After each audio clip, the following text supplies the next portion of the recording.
Há exatos 200 anos, Saint-Hilaire veio a Araxá. Auguste de Saint-Hilaire foi um botânico francês que esteve no Brasil de 1816 até 1822, coletando e estudando nossa rica flora. Saint-Hilaire veio a Araxá em 1819 e escreveu o importante livro Viagem às Nascentes do Rio São Francisco, onde descreveu o povoado e a região. Esse livro é muito interessante e muito importante para a história de Araxá e da região. Relata muitos fatos da remota época e desmistifica lendas. Foi publicado em 1847 em Paris. Depois foi traduzido para o português. Na Biblioteca do Senado, a tradução pode ser acessada com esse link. Também há outras traduções de outras editoras. Saint-Hilaire fez várias viagens pelo Brasil. Uma delas foi às nascentes do Rio São Francisco. Nessa viagem, em lombo de mulas, que durou 3 meses, saiu do Rio de Janeiro, subiu a Serra do Mar, atravessou Minas Gerais, passando pela Serra da Canastra, chegando a Araxá em 1819, onde permaneceu durante 1 semana. Depois foi a Patrocínio, Paracatu e Goiás. Araxá era um pequeno povoado muito pobre. Na página 224 do livro citado está: em 1816, não havia em Araxá mais de 75 casas. Estas casas são cobertas por telhas de cor muito pálida e construídas de barro e madeira ou de adobes. Portanto, nada de mansões, pompas, festas luxuosas e sociedade preconceituosa. Era gente pobre, morando em ranchos. A maioria das casas ficava fechada para serem usadas pelos fazendeiros quando vinham em algum fim de semana.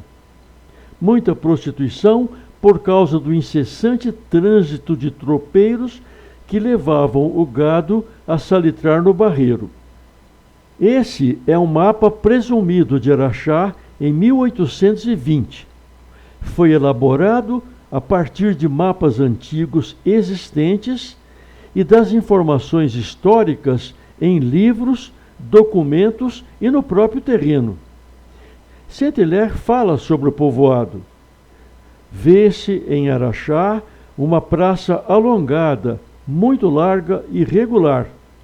Mas as casas que não dão para esta praça estão dispostas por aqui e ali, quase sem ordem. Araxá dessa época era formada destas casas desordenadas em trilhas tortuosas. A igreja foi construída no lado mais alto da praça, lembrando que, quando a praça e a igreja foram construídas, já existia o povoado, que começou na Praça Maria Carneiro, ao lado de um pouso de tropeiros, que era onde hoje é o grande quarteirão do INSS. Essa foi a primeira igreja de Araxá, em foto bem mais recente, já com paredes rebocadas. Saint-Hilaire conta em seu livro. Muito recentemente, 1819, começaram também a construir 2 capelas, mas teria sido melhor reconstruir a igreja paroquial, que é muito pequena e estava caindo em ruínas.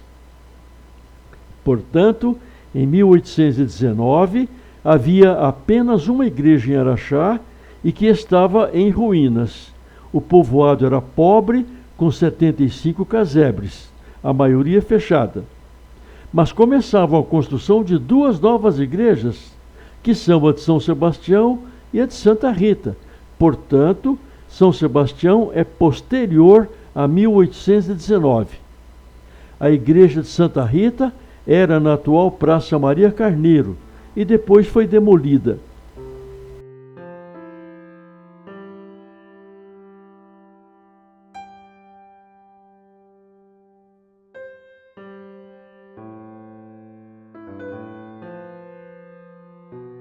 Araxá deve seu povoamento a essas águas salitrosas para o gado.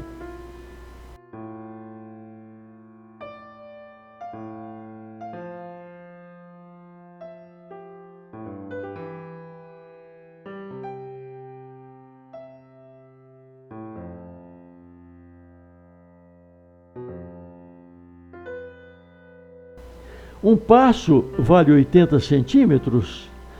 Então, 600 passos era cerca de 500 metros de circunferência, ou 160 metros de diâmetro, algo como 2 campos de futebol lado a lado.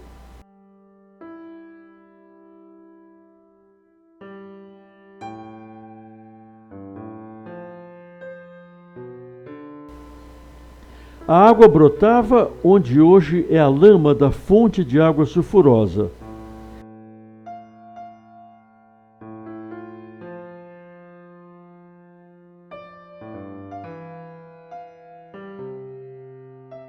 Não só o gado, mas também muitas espécies de animais silvestres procuravam as águas de sabor desagradável, cheiro de ovo choco. O sal é muito importante para a saúde. Por isso, a Mata do Barreiro era povoada de quantidade enorme de animais silvestres de todos os tipos, principalmente aves.